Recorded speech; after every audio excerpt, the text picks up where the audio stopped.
Oke, selamat datang. Dalam beberapa menit ke depan, kita bakal ngebongkar nih misteri soal ingatan. Kita juga akan pelajari beberapa teknik praktis yang udah terbukti secara sains, biar Anda bisa mengingat apapun yang Anda mau. Siap? Yuk kita mulai. Kita semua pasti pernah ngalamin ini kan?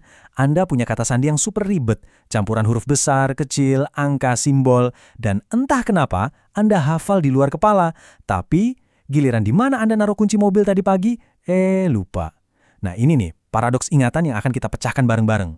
Ini contoh yang pas banget. Otak kita bisa aja ngingat nomor seri acak dari software komputer. Sesuatu yang sama sekali nggak personal. Tapi ironisnya, kita malah sering lupa ulang tahun orang terdekat kita. Ini bukan berarti Anda nggak peduli loh. Ini cuma nunjukin kalau ada mekanisme aneh di otak kita tentang gimana sebuah informasi itu dilabeli penting. Oke, sekarang yuk kita bedah sains di baliknya. Jadi gini, lupa itu sebenarnya bukan kegagalan pribadi, tapi lebih ke proses mekanis.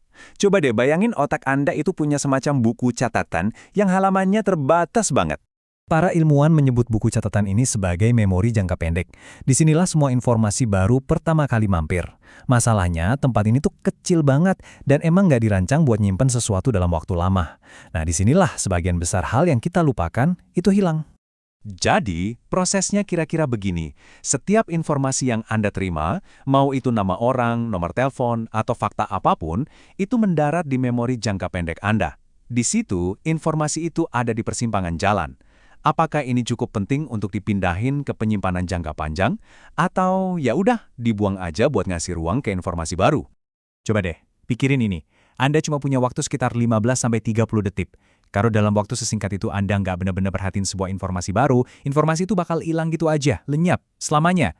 Ini nunjukin betapa krusialnya perhatian, dia itu penjaga gerbang ingatan Anda. Oke, jadi gimana caranya biar informasi penting itu nggak kebuang? Jawabannya adalah dengan sadar kalau ingatan itu bukan sekedar tempat penyimpanan, tapi sebuah keterampilan, sesuatu yang aktif dan kreatif, yang bisa kita pelajari dan kita tingkatkan. Yuk kita lihat gimana caranya. Nah, ini dia poin utamanya. Berhenti mikirin ingatan Anda itu kayak hard drive yang bisa penuh. Sebaliknya, anggap ingatan itu sebagai sebuah tindakan, sebuah proses yang sepenuhnya bisa Anda kendalikan. Dengan alat yang tepat, Anda bisa milih apa yang mau disimpan. Kunci pertama, dan ini yang paling kuat, adalah asosiasi. Otak kita nggak nyimpen informasi secara terpisah-pisah. Otak kita itu ngebangun jaring-jaring koneksi. Jadi, pas Anda belajar sesuatu yang baru, coba tanya ke diri sendiri. Ini mirip sama apa yang udah gue tahu ya? Misalnya, mau nginget nama orang, Rosa, Anda bisa aja hubungin ke bunga mawar. Menghubungkan ide baru ke ingatan lama itu kayak bikin kaitan yang kuat, jadi lebih gampang buat diingat lagi nanti. Kunci kedua adalah kekuatan visual.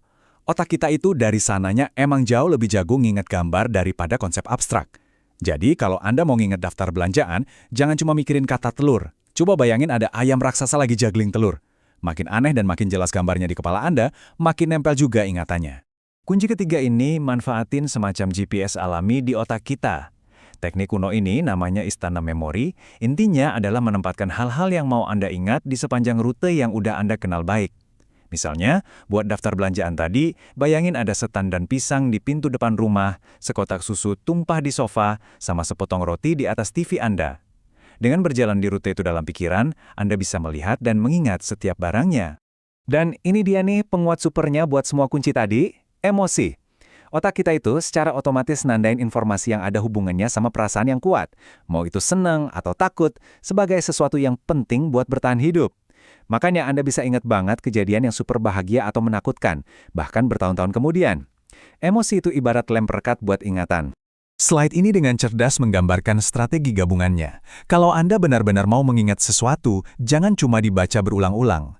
Anda harus secara aktif melakukan sesuatu. Hubungkan dengan apa yang sudah Anda tahu, atau asosiasi, ciptakan gambaran mental yang jelas atau pencitraan, dan kaitkan dengan sebuah perasaan atau emosi. Jadi, kita sampai pada sebuah kesimpulan yang keren banget. Anda itu bukan korban dari ingatan yang buruk. Anda adalah arsiteknya. Anda punya kendali yang jauh lebih besar atas apa yang Anda simpan dan apa yang Anda lupakan daripada yang mungkin Anda kira selama ini. Oke, mari kita rangkum poin-poin pentingnya.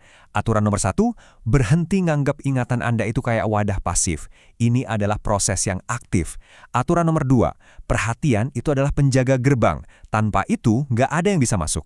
Dan aturan nomor 3, pakai kekuatan super Anda, asosiasi, pencitraan dan emosi, buat secara sadar ningkatin kemampuan Anda mengingat apa yang penting buat Anda.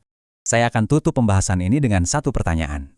Sekarang, setelah Anda tahu prinsip-prinsipnya, apa satu hal, entah itu nama, fakta, keahlian, atau pengalaman, yang mau Anda coba ingat dengan teknik ini untuk pertama kalinya?